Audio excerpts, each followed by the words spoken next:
Um salve para nossa audiência. Vocês estão ouvindo o PPGE Cast, onde a educação encontra propósito, reflexão e transformação.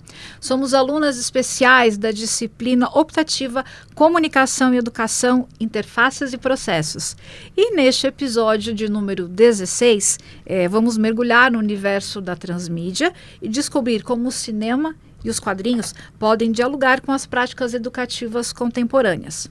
Eu sou Dayana Tech, tenho 43 anos. Para você que me ouve, sou uma mulher branca, uso óculos, estou vestida de cor marinho.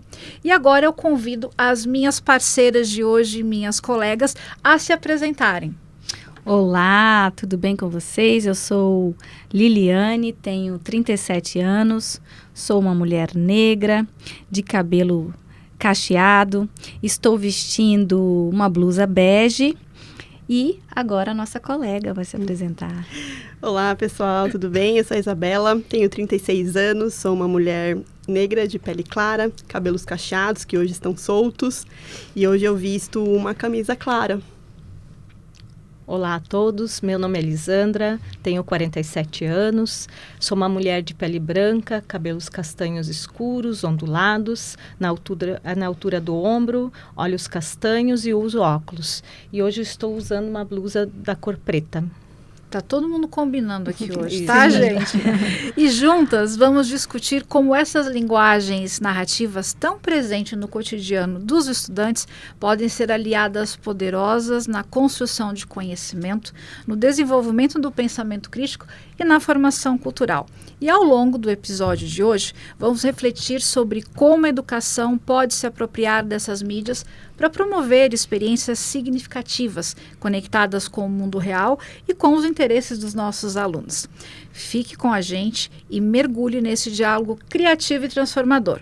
E para começarmos a nossa conversa, nosso primeiro assunto de hoje é a transmídia e eu convido a minha colega Isabela para nos ensinar um pouquinho deste universo. Por favor, Isabela, é com você. Tá, então vamos começar a dar um contexto, né, para quem está nos ouvindo, assistindo. Quando a gente fala em narrativa transmídia, é muito comum a gente associar ao nome do pesquisador Henry Jenkins, né, que foi o grande responsável por difundir essa ideia da narrativa transmídia a partir do livro da Cultura de Convergência, né, ali em meados dos anos 2000.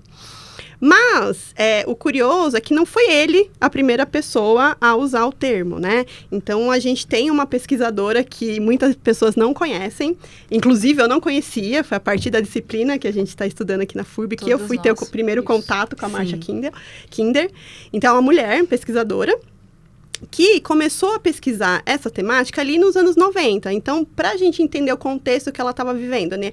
Ali, o puro suco dos anos 90, né? Eu que fui uma criança nessa década, né? Então, ela estava ali observando os programas de televisão, né? Power Rangers, Tartaruga Ninjas, e daí ela começou a observar, o Muppets Baby também, que fazia muito sucesso, ela começou a observar esses programas e essas franquias também, né, inclusive a franquia Star Wars, né, e ela entendeu que essas franquias, esses produtos não estavam presas apenas em uma única mídia, né, elas se espalhavam não somente pela televisão, né, então pelos programas de desenho, séries, mas também pelos brinquedos. Então, se você é uma criança, você vai ter contato de alguma maneira com esses personagens, seja por histórias em quadrinhos ou por videogames também, e foi criando, então, o que ela chama de super sistemas de entretenimento, né, que são essas redes intertextuais onde cada produto contava um pedacinho dessa história. São pecinhas, né, que ao todo a gente forma uma grande narrativa, né. Então, de acordo com a Kinder, a transmedialidade é essa capacidade das narrativas tem de se expandirem através da intertextualidade, do design e da produção, enquanto que o público está totalmente imersivo, assim, envolvido naquela história. Ela dizia, então, que a gente tem essa experiência a 360 graus, né? O leitor não é somente o leitor. Ele vai virar espectador, vai virar o jogador, e todo mundo faz parte desse processo narrativo. E aí, anos depois, o Jenkins, a partir dessa semente plantada por essa mulher pesquisadora, ele então, com a cultura da convergência, que a nossa colega trouxe o livro aqui, a gente tem até uma edição de 2024? 2022, a versão mais recente, muda pouca coisa, né? Foi lançado nos Estados Unidos em 2006, a versão no Brasil 2009, mas recentemente a gente tem essa edição de 2022. Legal. Mas muda pouquíssima coisa. Perfeito, Isabel. E nesse livro, então, ele vai contar como as histórias se espalham em diferentes plataformas, né? Filmes, séries, quadrinhos, jogos, livros e redes sociais. Porque, então, o Jenkins, ele já está vivendo nesse período do boom das redes sociais, né? Então, todo mundo é conectado, né? As bordas, os limites, né? Foram encurtados pelas redes sociais e pela internet. Ele teve muita sorte, né, Isa? Porque eu acho que ele surgiu num momento muito propício. Talvez a marcha não tenha tanta visibilidade, porque lá nos anos 90 não tinha esse mundo todo, né? Sim, estava bem no início, né? Da internet, assim, né? Então, e aqui pra gente, né? Aqui era no sul tudo global, mato não ainda, tinha, né? É tudo mato. Então, ele acaba observando todas essas mudanças, esses paradigmas na comunicação. E aí, ele vem trazer esse termo sobre a experiência que está expandida, né? E cada mídia, ela vai acrescentar algo novo. Então, a partir de um livro, a gente vai criar outras histórias a partir desse produto. Então, por exemplo, o que a gente conhece, é bem popular, é o Star Wars, né? Que a partir dos filmes cânones, a gente tem tem quadrinhos, a gente tem bonequinhos, a gente tem parques e a gente tem outras séries, as mais recentes, são séries da própria Disney, que vão expandir ainda mais, trazer novos personagens, né? E, enfim, o universo Marvel, Harry Potter, que também a gente vai falar ao longo da nossa conversa aqui sobre esses exemplos. Então, tudo isso se conecta, né? Formando esse ecossistema narrativo mesmo, que os fãs ajudam a expandir com teorias, fanarts, fanfics. Então, para a gente começar a conversa, são as bases da narrativa transmídia. Então, a transmídia é essa expansão das artes, e lembrando que cada mídia traz a sua forma, que não é a repetição do mesmo conteúdo em cada mídia. Cada uma tem vida própria, e por isso que as experiências são bem diferentes, né? A gente pode perceber que elas não competem umas com as Perfeito. outras. Elas se completam, né? Elas se completam. Isso, elas se juntam e formam esse grande universo narrativo, né? Exatamente. Então, a gente percebe que, como a Isa falou muito bem, né? É uma posição 360, porque você conecta várias gerações, vários interesses diferentes e muitas, né? Por exemplo, às vezes você vai para o videogame, o que desperta o interesse do aluno seguir para o livro, né? E vice-versa. Então, acho que uma complementa a outra e cada um absorve a arte de uma forma diferente, né? Então, Isa, muito obrigada. Ela nos deu uma aula de transmídia. Então, com certeza, todos vocês que nos acompanham vivem transmídia em algum momento do seu dia a dia. Então, agora você já sabe que isso que você faz se chama transmídia. E agora, eu quero a ajuda das nossas professoras do grupo, a Liliane, com a sua experiência no ambiente acadêmico universitário, a Lisandra no ensino básico, né? Na opinião de vocês, e aí a gente quer saber como que a narrativa transmídia pode enriquecer esse processo de ensino-aprendizado dos nossos alunos. Quem começa? Vamos lá, posso começar. Nós percebemos que nós estamos imersos no mundo da tecnologia. Querendo ou não, nós estamos imersos no mundo da tecnologia. E essas novas tecnologias da comunicação e informação que surgiram, e agora numa velocidade muito grande, elas impactaram diversas coisas, né? A forma como nós compramos, vendemos, nos comunicamos, e ela alterou também, inclusive, o processo cognitivo, ou seja, a forma como nós aprendemos. Isso mesmo. E aí nós, docentes, a própria escola, as instituições de ensino, seja no ensino básico, seja no ensino fundamental, seja no ensino superior, e até nos programas de pós-graduação, stricto sensu ou lato sensu, né? Estão recebendo aí os nativos digitais. Presencial, o híbrido, o EAD, né? Que hoje a gente... A tecnologia expandiu de tal forma, né? E acho que a pandemia também ajudou nisso, que hoje, além da tecnologia, o conhecimento pode chegar em qualquer lugar. Não tem mais desculpa para chegar, né? Sim. E aí, como que a escola, como que nós, docentes, qual é a preparação que nós temos com relação a isso? Ao uso das tecnologias, da transmídia, para captar a interação desses jovens, para despertar o interesse, né? Eu estava comentando aqui... Competir com isso tudo, né? Sim, eu estava comentando aqui que a maior frustração de um professor é justamente a apatia. O desinteresse. Eu acho que eu já participei de várias formações, é unânime que o maior desafio é quando a gente tem a apatia, o desinteresse dos alunos. Você está falando sozinha, né? Você ouve só a sua própria voz, né? Sim. Isso. E é muito frustrante, porque o conhecimento, ele é muito importante. Às vezes a gente fala que a gente está na era da informação, mas informação e conhecimento são coisas diferentes. Você concorda que as pessoas, elas confundem muito informação com formação? Exato. Que a informação está acessível nas redes, nas inteligências artificiais, mas que a formação é uma coisa que leva tempo e precisa dos seus professores, né? E as pessoas acham que ter informação é ter formação, e não tem nada a ver uma coisa com a outra, né? E é aí que entra a transmídia. Isso. Que ela traz, né, junto com... Ela está nos diversos meios, né, e ela pode vir a impactar no nosso ensino e aprendizagem, né. Então, a gente está aí com os alunos nativos digitais, né, como a colega Liliane disse.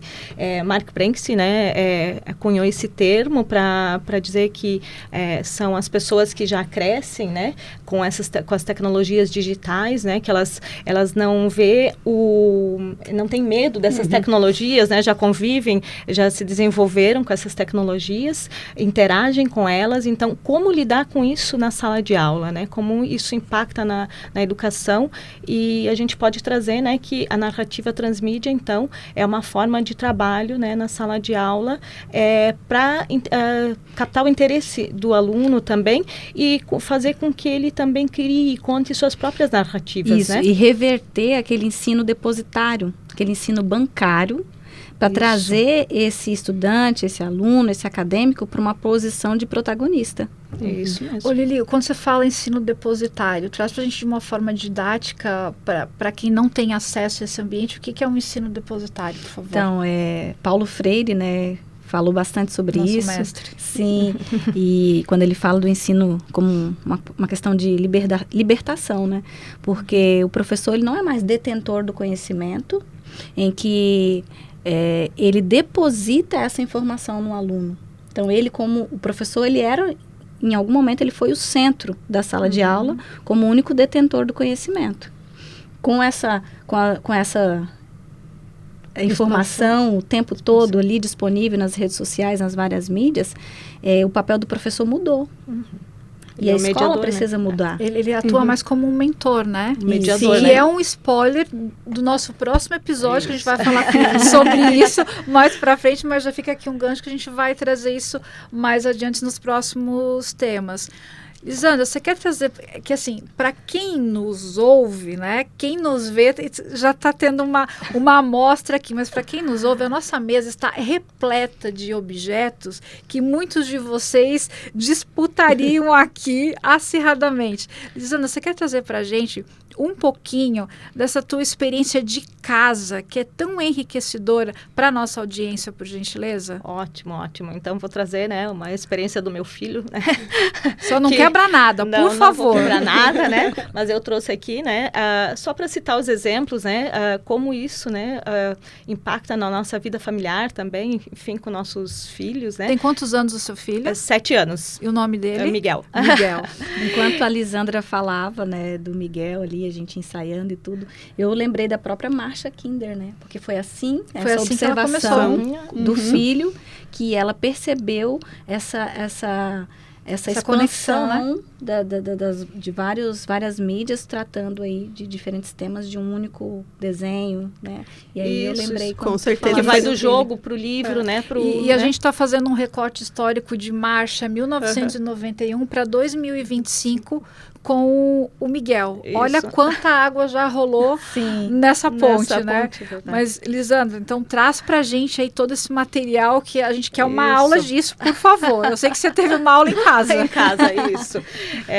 Então, eu pedi licença, né, para trazer, e eu fui associando, né, a questão do que a gente estava vendo também na disciplina, enfim, e observando isso, né, como isso é rico, como a gente precisa ter esse papel de observador também. Perfeito. E como eles podem contribuir, né, esses nativos digitais conosco também. Então, eu trouxe aqui, vou citar um exemplo de transmídia, né, bem forte, assim, que é o Pokémon, né? Então, em algum momento, alguém já escutou falar a expressão de vou caçar Pokémon, né? Sim. Foi uma loucura já isso. Alguém com celular no parque, ali no Ramiro, caçando Pokémon. Pokémon, isso, né? Então, aqui tem as cartinhas, né? Que são as cartas físicas, né? Mas ele é originalmente um jogo, né? Mas, então, ele também está presente em outros meios, em outras plataformas, em outros suportes. Então, aqui nós temos o físico, né? Mas ele também tem jogos, tem vídeos, né? Aplicativos, livros. Pelúcias, pelúcias, objetos colecionáveis, né? Ó. Então, tem... O que é isso, Lisandra? Um objeto colecionável. É um personagem do Desculpa Pokémon. A ignorância, né? Charizard, né? Charizard. Charizard. Isso, então, faz parte de todo esse contexto, né, do Pokémon. Então, cada pedacinho, né, conta a história desse universo, desse personagem, desse enredo, né? Então, tanto as cartas, quanto os vídeos, quanto os filmes, né? É isso que é o interessante, né? E uma pergunta, ele começou a gostar do universo do Pokémon pelo desenho ou pelas cartinhas? Pelas cartinhas, eles começaram a fazer a troca na escola, né? Eles tinham, ainda na educação infantil, quando eles podiam levar, né? Eles levavam e eles faziam essa troca e eles faziam as competições, os jogos entre eles, né? E aí que a gente começou a trabalhar em casa também, porque ele não sabia ler ainda, né? Ele sabia os números e a gente inventava um joguinho, né? Que ele pudesse batalhar, que a gente pudesse batalhar com os personagens, quem é o mais forte, né? Começando por aí. E depois que ele começou a ler, aí ele começou a ver as características dos personagens, né? Os nomes, tem o em japonês, né? Tem em outros idiomas, enfim. Então, ele foi associando, né? E trabalhando isso no jogo de cartas, né? A gente percebe o quanto a expansão disso é importante, porque alfabetizar, levar conhecimento, vocês concordam comigo que... eu queria ouvir vocês em relação a isso, que é uma questão de didática e de vontade, né, da pessoa. Porque a forma de levar conhecimento, vocês já citaram aqui, existem inúmeras. Então, é realmente uma questão de estar apto para ver um jogo, ajudando na alfabetização, no convívio familiar também, né, porque isso aproxima nesse mundo digital que afasta, isso também traz uma aproximação para o convívio familiar, né? Acho muito interessante essa conexão.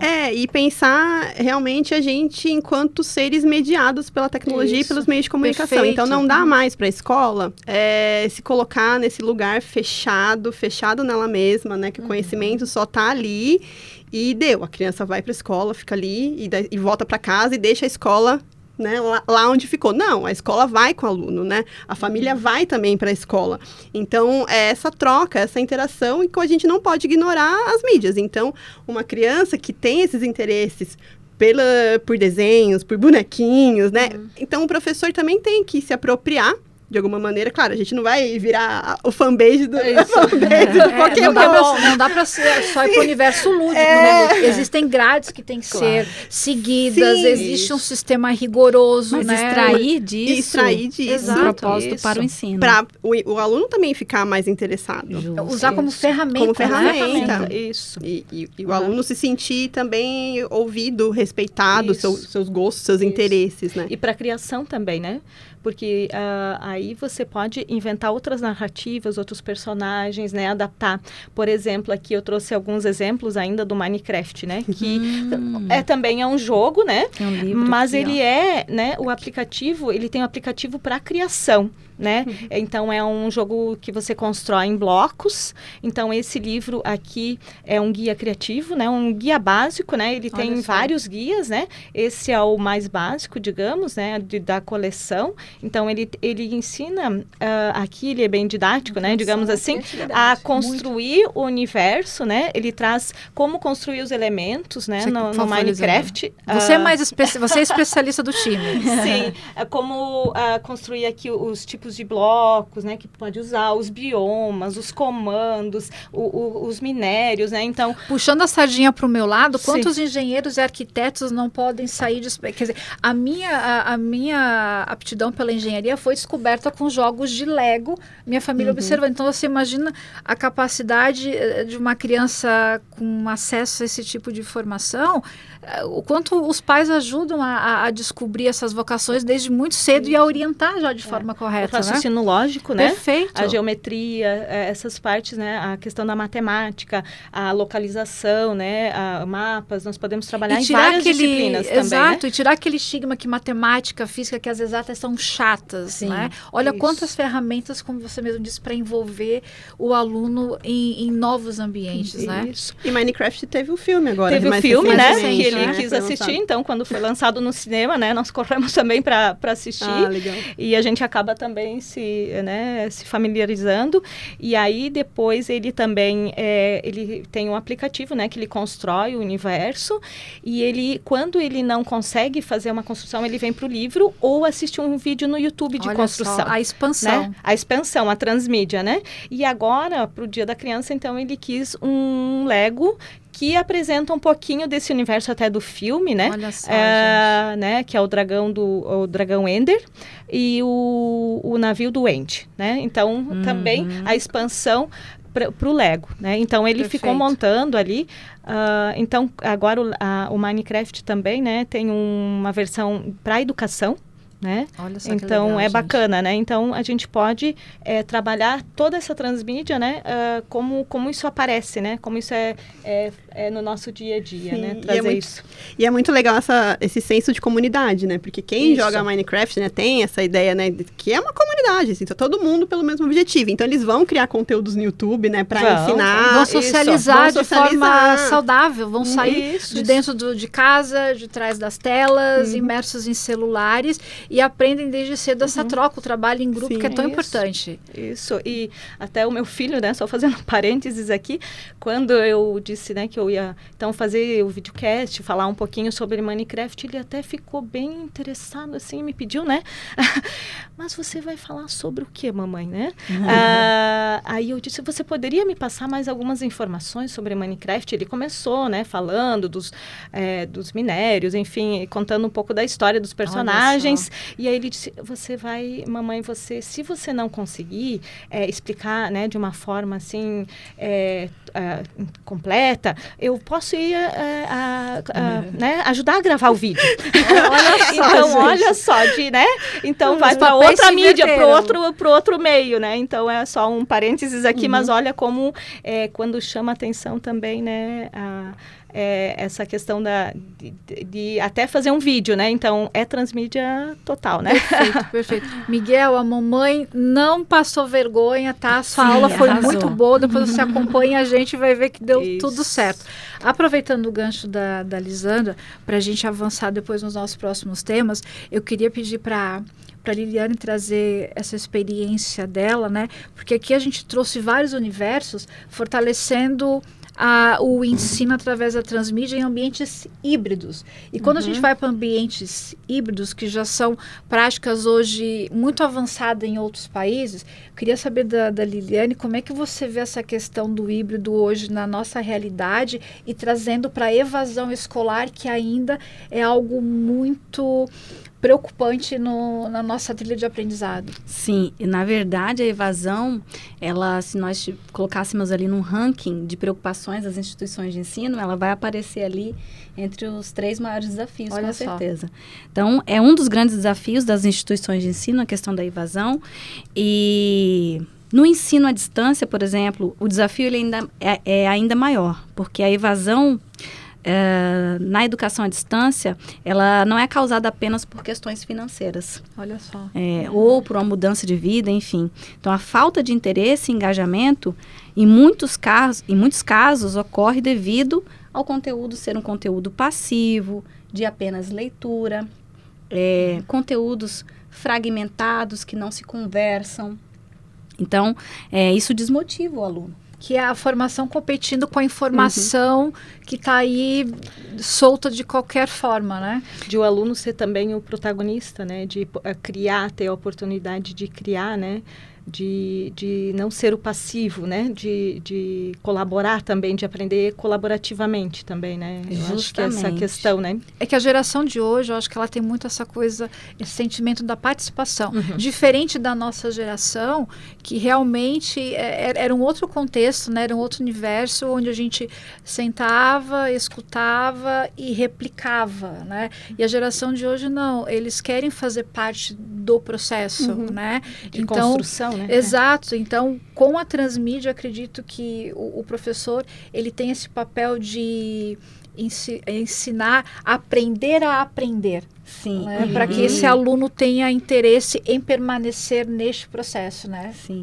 E não só o professor, né? Isso vai impactar, vai trazer aí várias outras consequências no sentido de uma mudança boa, né?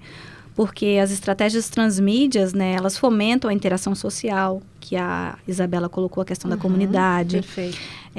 Reduz, então, essa sensação de isolamento. Então, quando o aprendizado ele é uma missão, uma investigação, um quebra-cabeça que a gente precisa montar, o acadêmico ele também é atraído pelo desejo de descobrir qual é a próxima fase, qual é a próxima peça da história, enfim. Então, esse conteúdo, ele precisa se comunicar, ele precisa ter um sentido. Então, assim, o aluno, ele sente que está progredindo.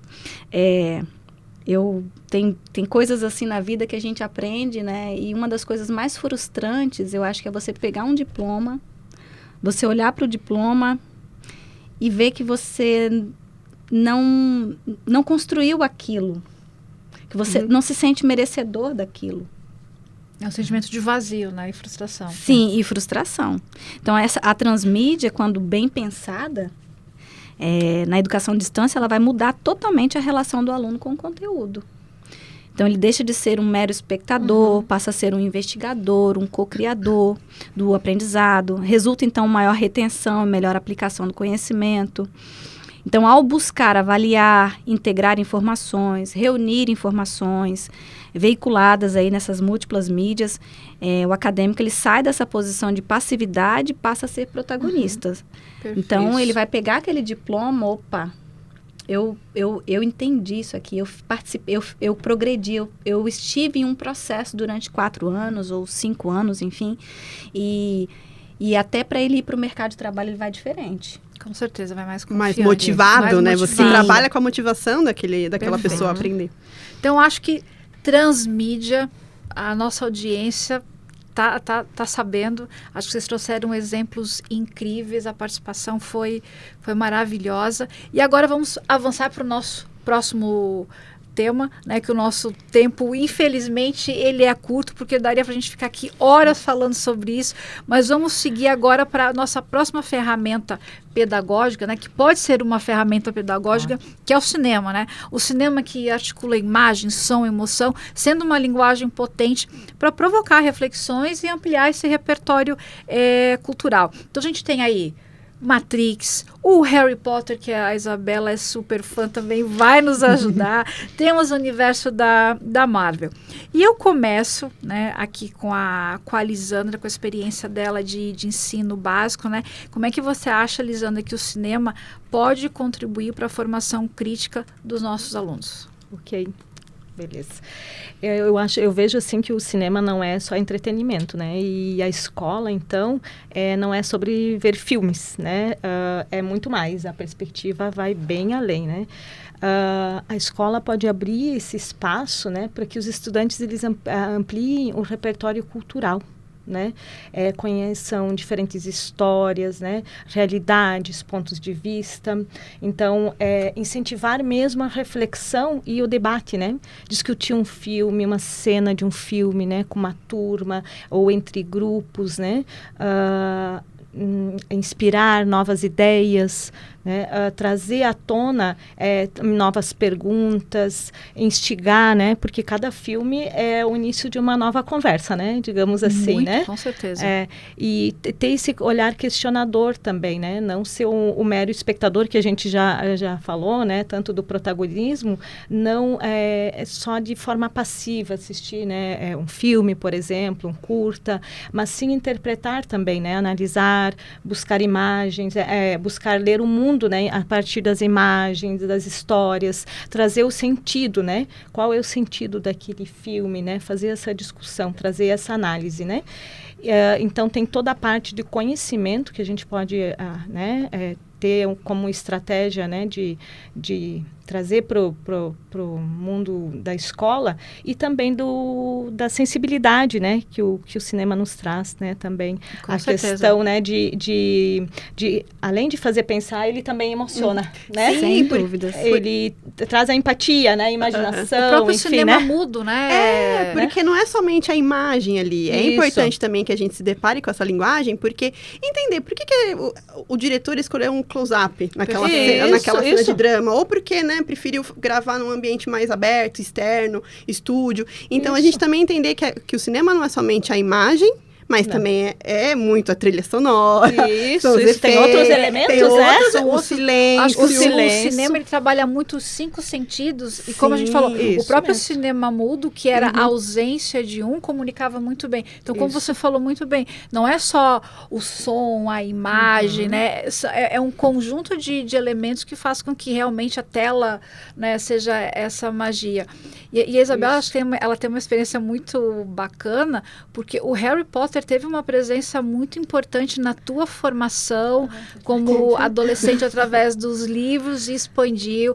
Ela tem figurino, enfim. Ela não trouxe hoje, mas Foi uma compartilha pra sugestão. gente. Sugeriram pra ela vir. de cosplay. Ela não veio hoje. Mas ela trouxe alguns elementos. Trouxe aqui, só para ilustrar alguns jogos de tabuleiro, criado feitos a partir do universo do bruxinho Olha mais só. amado de crianças e adultos. Harry Potter é um livro que marcou muito essa transição entre infância e adolescência. Então, eu li muito Harry Potter, assim, eu tenho memórias de eu lá em casa, assim, devorando os livros. Então, eu comecei com os livros, né? E aí, depois, quando veio os filmes, que já faz 20 anos, se eu não me engano, que teve o primeiro filme da franquia, eu comecei com meu irmão pro cinema. Então, era uma tradição minha e do meu irmão ir Olha assistir só. o filme do Harry Potter no cinema. Então, também juntou isso, essa questão da conexão com o familiar. E aí, eu acompanhei todos os filmes e gosto muito. Os filmes, ele vai trazer essa magia que muitas vezes o livro não dá conta de materializar, né? O cinema vai materializar aquilo que a gente só tinha na nossa cabeça, né? Cada um imaginava de uma maneira. E os filmes trazem essa magia mesmo, né?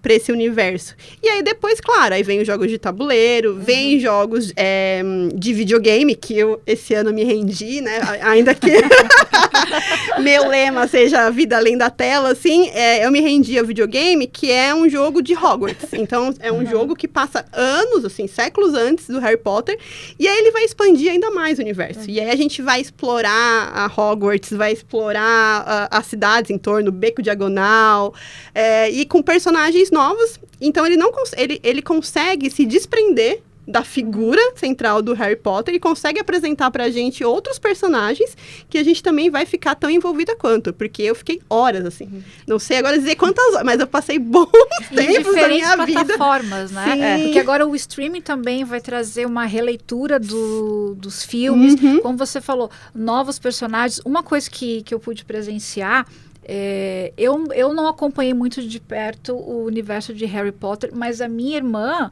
é super fã, assim como a Isabela. E eu tive a oportunidade no ano passado de visitar os estúdios da Warner Bros.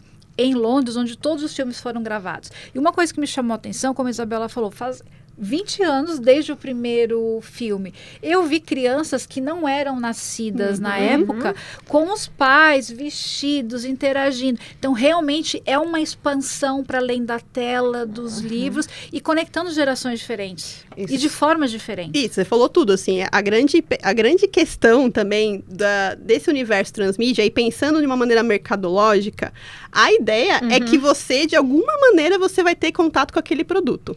Então, se você não assiste Tartarugas Ninjas, você vai ter o bonequinho. O bonequinho. Você não assistiu o desenho, você vai ter visto os filmes ali da sessão da tarde, que foi o meu caso. Ou você vai jogar videogame. Então, de alguma maneira, você vai ter contato com aquele universo. A Daiane, ela nunca assistiu os filmes, ela não é fã, mas ela foi lá, pagou o ingresso dela, ficou horas no parque. 5 horas andando lá. Comeu os feijõezinhos lá, os sapinhos. Exatamente. Tomei a cerveja lá. Amanteigada. Então, ela também vai fazer parte desse universo. Ela vai entrar, ela vai ficar imersa. Então, a grande questão é, quando a gente pensa também nessas narrativas transmídia, é o mercado, de alguma maneira, conseguir fazer diferentes produtos para atingir diferentes gerações, diferentes públicos. E, de alguma maneira, ele vai conseguir atingir. Então, para a gente ver, nós começamos do cinema e para ver como isso expande de outras formas e voltando, né, para várias gerações e de formas diferentes. E para a gente seguir agora, Lili, você quer fazer alguma... Não, só na escola, Desculpa. ainda fazendo gancho, né? Por exemplo, trabalhar alguma obra literária, por exemplo, em literatura, né? Podemos pegar o Alto da Compadecida, através do teatro, né? Isso, do teatro, né? Ver, sei lá... Turma da Mônica, mas, por exemplo, o Alto da Compadecida do Ariano Suassuna, poderíamos discutir partes, né? Ver a questão de por que o diretor escolheu cenas, focou em algumas cenas, outras, né? Que no livro fazer essa contraposição, né? Do livro, da obra, do suporte físico, né? Com o cinema, né? Com, enfim, fazer até a criação, criar um curta, o aluno mesmo, né, depois fazer a sua criação, né, a partir dessa obra, né, literária para a vivência dele. Até né? porque talvez de uma forma orgânica o aluno não tivesse interesse em descobrir quem é Ariano Suassuna. Isso. Então, é você utilizar de recursos para fazer com que a água vá por lugares que talvez naturalmente ela tivesse barreiras. Isso, né? ou não tenha tido a chance de ir ao cinema, por exemplo. Exato. Né? Ou nem tenha, né, o acesso, quando a gente fala ainda na escola, né, do acesso a algumas plataformas pagas, ou para ver, né? Porque a gente está falando aqui de um cenário teoricamente perfeito, só que a gente precisa trazer para uma realidade que o nosso país ainda, a internet não chega em todos os lugares por questão que vivemos um país continental, outras questões é porque não há investimento em recursos de levar talvez uma internet de qualidade, computadores, audiovisual para escolas públicas. A gente sabe o quanto custa a cultura no país da gente, um ingresso de cinema, um livro, quanto custa um jogo. A gente está falando de coisas que não são acessíveis para a maioria das pessoas. Então, o papel do professor nesse universo da transmídia em diferentes ferramentas, a gente tem que bater muita palma, porque é competir com algo que ainda não existe todos os dias, né? Isso, cria o espaço, né? Para que o aluno amplie os horizontes e crie experiências significativas com o cinema, por exemplo, né? Então, é isso. Eu acredito que a escola abre o espaço para diferentes, né, narrativas transmídia, com certeza. Né? Então... E é uma troca, né? Porque através de um você multiplica para vários. Isso mesmo. Eu acho muito bacana. E vamos seguir agora nosso próximo tema, que eu particularmente gosto muito, que são os quadrinhos, né? Os quadrinhos combinam esse texto, essa imagem de uma forma muito acessível e envolvente. E a gente não tem como não citar Turma da Mônica. Eu acho que a nossa geração toda aqui... Eu aprendi onomatopeia com a Turma da Mônica, né? E confesso que eu fiquei um pouco decepcionada quando a Turma da Mônica cresceu nos quadrinhos. Mas tudo em prol da educação, né? E da arte. E também outras obras como The Walking Dead, da Marvel. Então, os quadrinhos também estão presentes nesse universo do aprendizado. E aí eu quero saber de vocês três aí, por que vocês acham que o quadrinho é uma ferramenta tão eficaz nesse ambiente escolar. Eu já dei um gancho, né? Que eu aprendi onomatopeia. Isabela, ajuda a gente, para quem talvez não esteja familiarizado com o termo, eu vou te botar na fogueira. O que é onomatopeia? É o barulho é aquela palavra que representa o som, né? Então, o porquinho do Cascão, ele vai fazer um oink-oink. o Sansão batendo no Cebolinha vai dar o plaft, acho que é plaft, põe. Isso. Então... O Chico Bento na água vai fazer plash. Chuá. Então, eu fui uma criança dos anos 90 que foi alfabetizada com as revistinhas da Turma da Mônica, os quadrinhos, né? Então, antes de entrar ali na primeira série, eu já sabia ler, porque eu fui desde cedo incentivada a ler os quadrinhos. E naquela época era um produto acessível. Hoje em dia, confesso que eu não sei quanto que tá Fica aí pra nossa audiência, eu também não sei quanto custa um gibi. Até porque hoje as bancas de jornais estão extintas, assim, são poucas, né, que a gente vê. Que em Blumenau nem sei se tem, acho que nem tem mais. Então, era um produto muito acessível, então ele ajuda. Primeira coisa, é o interesse da leitura pelas crianças. Eu acho que é uma leitura fácil, tranquila, que fala sobre o universo... Divertido, que vai falar do universo da criança ali, né? Pensando no caso da Turma da Mônica. E os quadrinhos, eles têm essa que eu acho muito bacana, que é essa ideia de você trazer temas muito complexos de uma maneira... e uma maneira leve e visual. Então, eles trazem muitas questões filosóficas. O próprio The Walking Dead, né? Sobre essa filosofia sobre a sobrevivência nesse mundo, né? Quem que são os zumbis? Né? A gente pode ter uma leitura ali superficial, realmente são zumbis, aqueles seres que estão nos atacando, ou a gente pode pensar de uma maneira mais filosófica, né? Quem são esses zumbis que estão vindo aqui sugar a nossa alma? Meninas, a gente tem o desafio do tempo hoje, o papo tá muito bacana, mas pra gente encerrar, então, eu vou pedir qual das duas quer trazer essa participação do Quadrinhos para a gente poder ir para a reta final do nosso episódio de hoje. Ok, posso trazer, por favor, como a Isabela mencionou, né, as temáticas também, né, cada personagem tem uma característica diferente, né, a Mônica nessa questão do empoderamento feminino, né, o Cascão, enfim, cada um tem a sua marca, né, digamos, e tem o seu, né, traz os valores, trabalha com essas temáticas, então, as características, o jeito de ser, e isso também a gente pode trazer para a educação, né? Porque a gente consegue trabalhar essa temática, por exemplo, de valorizar a diversidade, né? De que cada um é de um jeito, né? Uma personalidade. Isso, de respeito aos valores, né? As diferenças de cada um, né? Cada um é único, enfim. Então, poderíamos trabalhar... Ainda bem, né? E também pensar na parte de produção mesmo, né? De trazer, por exemplo, o aluno pode produzir a sua própria história em quadrinhos, né? Trazendo hoje, nós temos não só no papel, mas nós temos aplicativos, né? Nós temos o Canva, né? Que a gente pode fazer no digital também, né? E claro, a Turma da Mônica se expandiu das tirinhas, dos quadrinhos, depois para os vídeos, né? Enfim, tem filmes agora, para as telas, parques, né? Então agora temos a Turma da Mônica jovem, né? É o Harry Potter, acho, do Brasil. Precisamos ser muito orgulho desse produto que é nosso e é muito bem feito. Isso, e a gente poderia falar horas aqui, né? Exato. Mas da criação, a gente não tem esse tempo. Então, aqui o nosso recado para a gente finalizar é que educar na era digital é também reconhecer o valor das narrativas que circulam fora dos muros da escola, né? E fica aqui o nosso convite de nós quatro, né? Que história estamos contando com os nossos alunos, né? Que vozes estamos escutando, que mundos estamos ajudando a imaginar, né? A educação se transforma, né?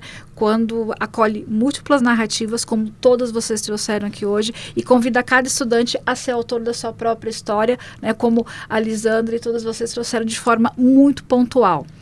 Então, encerramos por aqui mais uma edição do nosso PPGE Cast, esse episódio número 16.